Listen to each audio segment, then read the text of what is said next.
Hey guys, welcome to my Kurtzpel boss guide. I'll start off with like general bosses, but more specifically, and later on in the video, I will go more in depth into the elves specifically.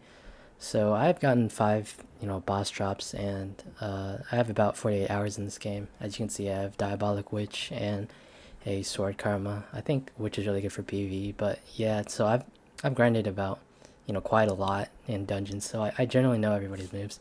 Here we have different difficulties from Grand Chase, which is the hardest, to easy, and as the difficulty increases, they have more HP, they have a higher break meter, which we'll get into later, and some of them have a singular special move that they don't use unless you're on Grand Chase. So with the break meter, once it gets low, you can either get a hard knockdown or a soft knockdown. So with the hard knockdown, you cannot combo the boss just laying there for you to hit. Well, a soft combo, you can obviously combo with it, but combo is something you have to learn yourself. If you need to go back and pause the video, that included all the bosses that I know of. So here we're gonna get to the second part of the video. This will be mostly focusing on the bow elf that I'll be fighting. Um, in the top right, you see pretty important stuff here. Each person should be on a single elf. In this case, I'm on the bow elf. Here she uses her first move. She has 4 moves. That one is just if you stand on that ground, you take damage over time. In Grand Chase, everything just one-shots you, so yeah. Second one is do not break your teammates' combos. You see we're both comboing there, so me and my teammate knows how to combo as well, so I won't try to break his combos. When I say don't break his combos, I mean just don't when he's trying to combo him and the break meter's low, don't throw out random skills because it could mess his combo up. And the third is pretty self-explanatory, is to revive each other. But I don't see a lot of people trying a lot of this, only some, but it's so important. So here you see me comboing her. I'm just trying to buy time. As long as she's stunned and can't do anything, she can't shoot any arrows. Because if the reason I say you have to have 1% on each elf is because if you both focus one person, she can just shoot arrows 24/7, and since it one shots, then you're really in trouble. Here you see me constantly breaking her guard so she gets knocked down. You can soft combo her, aka you can just juggle her around. But here you see her homing arrow, just one shot. It's my teammate. I try to go for a revive there. There you see their first attack again, the little lightning arrows that come down.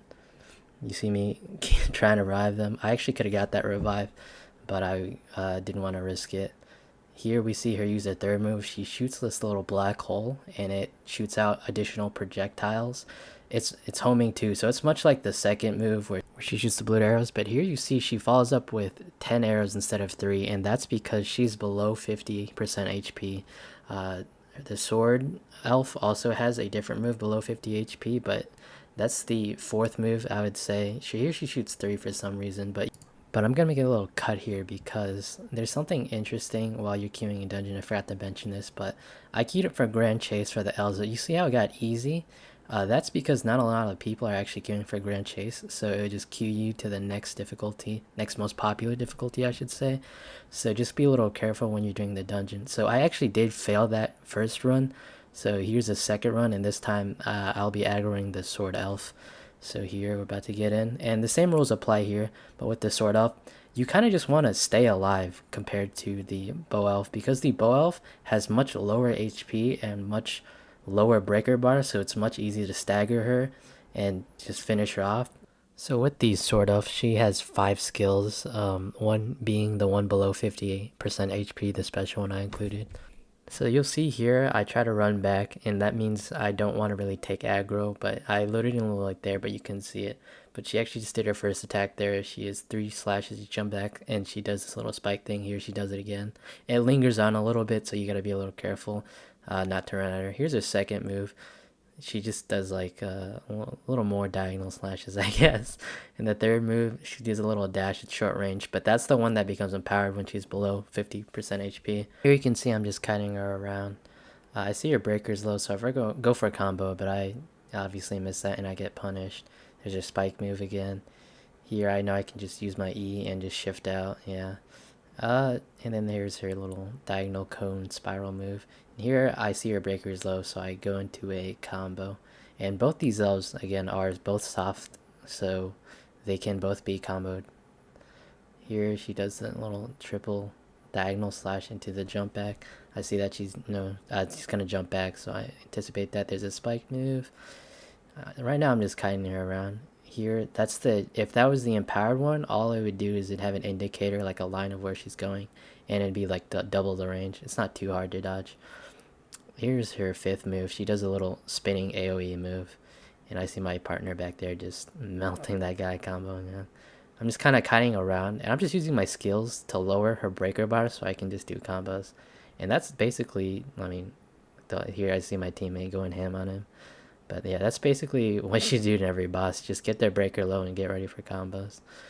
Here, I missed the combo again. I'll shake my head a little. My teammate, he knows his stuff. So I'll make sure not to try to interrupt his combos. I'm just cutting around. Honestly, this is kind of just rinse and repeat. That was cutting a little close there. I probably should have waited a little bit. But here I'm just poking her down so her breaker bar's low. And here I see the distance because I know her moveset, and that's one of the benefits. So I just go into this combo right here to the stun, and then I think I missed my jump here. Yeah, that move is kind of hard to hit. But here my teammate luckily cleaned up the bow guy. So this is, easy picking here. If you can kite the sword elf by yourself, then you can definitely win against 2 people. But watch out because she randomly switches aggro. It's kind of weird sometimes that happens. But my man is just tanking it. So here, I know he knows how to combo. So I wait till I can have a little opening to do damage. And here he's going to do the arrow. So I look to combo, but I actually run out of mana here. And you're going to see her, there's the indicator that she's below 50% HP. But she didn't get it off exactly at 50 because we were comboing her. There you also saw an indicator. That's her 5th move.